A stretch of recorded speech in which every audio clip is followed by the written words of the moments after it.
Whoosh! Lonnie Johnson's super soaking stream of inventions. Written by Chris Barton, illustrated by Don Tate.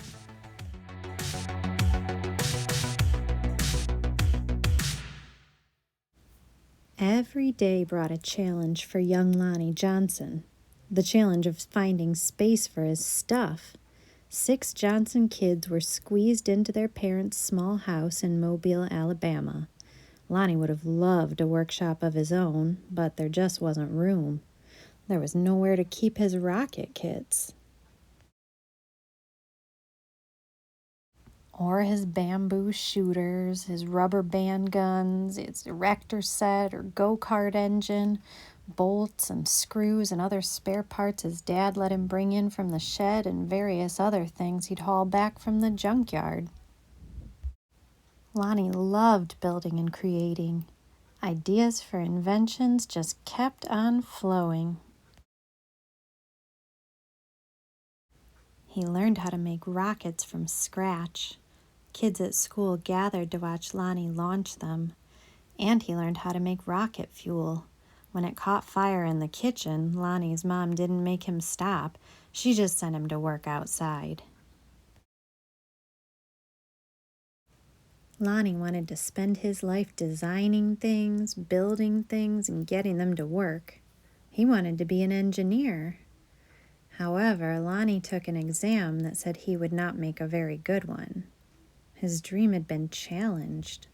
Lonnie was discouraged. But he knew that whoever had graded his test hadn't met Linux. Inspired by a TV show, Lonnie had built his own robot. He made it out of scrap metal and named it Linux. Compressed air cylinders and valves allowed Linux's body to turn and its arms to move. The switches came from an old broken jukebox. Lonnie used a tape recorder to program Linux, and as a bonus, the reels looked like eyes. Lonnie wanted to enter his creation in a science fair, but he couldn't get the transmitter to work. Without it, Lonnie couldn't send commands to Linux. Science fairs came and went. Lonnie missed one and then another, until he got an idea. Now, Lonnie may or may not have asked before he borrowed his little sister's walkie-talkie. But it fixed the transmission issue. His school's team took freshly finished Linux to a 1968 science fair at the University of Alabama, where only 5 years earlier, African American students hadn't even been allowed.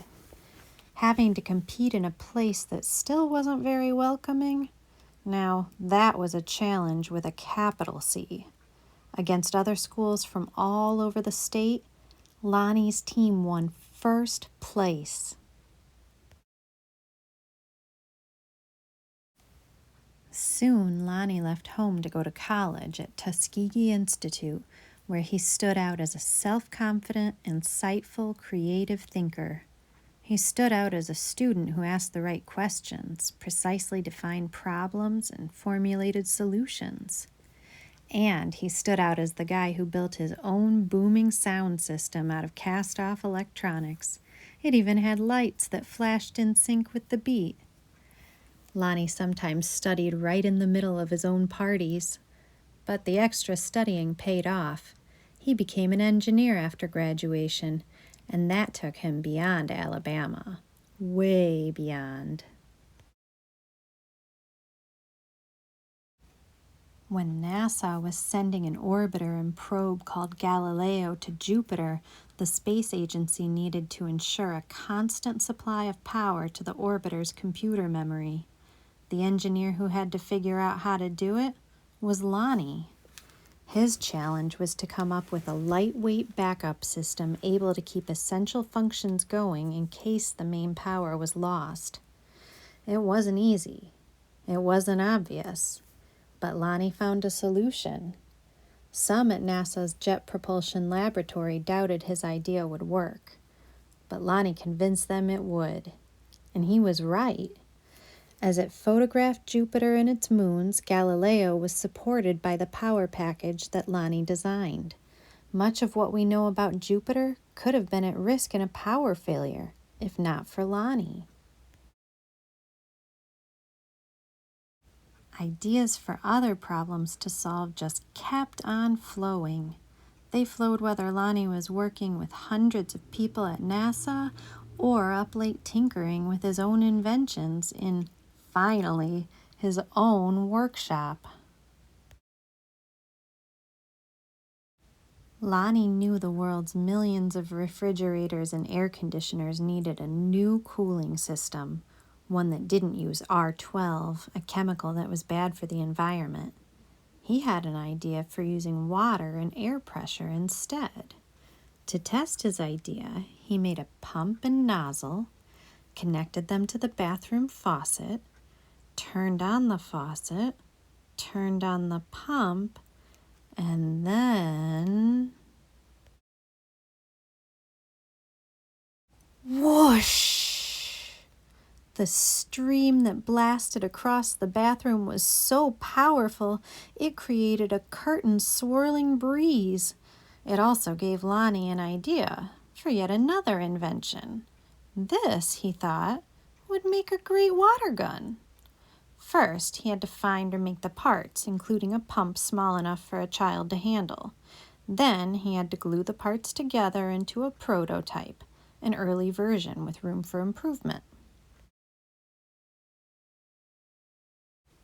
Finally, Lonnie tested his strange-looking squirt gun at a picnic. "Does it really work?" a man asked. "Sure," Lonnie said. "Want to see?" Lonnie worked the pump, which squeezed air into a chamber. Then he pulled the trigger. The air escaped, forcing water out with a whoosh. For a water battle to be a fair fight, there couldn't be just one. He needed help making more. So he went to toy company after toy company after toy company. No, no, no. The word no flowed again and again. But finally, one company said yes. It planned to make his water gun. Lonnie also had other projects: a water-propelled toy airplane, 2 kinds of engines, and his cooling system. He found investors to provide the money for turning his ideas into products people could buy. He made a leap of faith, quit his day job, and devoted himself to full-time inventing. But soon each plan fell apart, even the one for the water gun. These things sometimes happen, but when they happen one after another to the same person, well, that's some pretty bad luck. Lonnie didn't have a job. He didn't have the money he'd been counting on. He and his family had to move out of their home and into a little apartment. He was angry and scared. But Lonnie had dealt with challenges all his life. He knew a lot about solving problems, and he still believed in his inventions, especially the water gun. Lonnie went looking for another toy company. In 1989, he found a toy maker who was interested in seeing the water gun if Lonnie ever happened to be in Philadelphia. "But don't make a special trip," the guy said. Lonnie made a special trip. In his wife's suitcase, he carried a new prototype. He unpacked it, filled the tank with water, pumped until the air pressure was good and high, and... whoosh!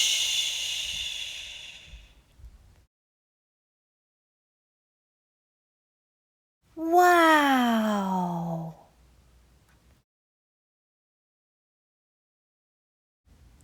Kids everywhere agreed with that wow. Lonnie's invention, called the Super Soaker, became a smash hit. In no time, there were super soakers in backyards and on beaches, in parks and on playgrounds. Each sale of a super soaker put a little money into Lonnie's pocket. All those hours, all those years that Lonnie spent in his workshop had paid off big time. Now he could afford to do just about anything he wanted. So what did Lonnie do? He got a bigger workshop, which is where you'll find him today. Because facing challenges, solving problems, and building things are what Lonnie Johnson loves to do. And his ideas just keep on flowing.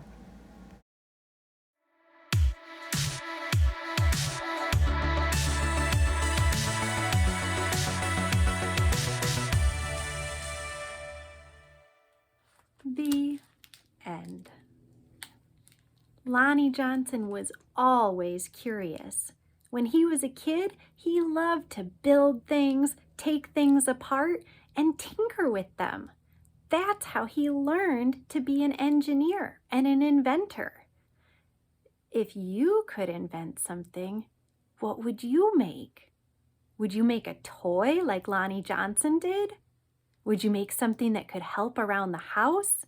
Something that could help your pets? You could invent anything at all. I can't wait to see what you come up with. Now let's see a real super soaker in action. Whoosh!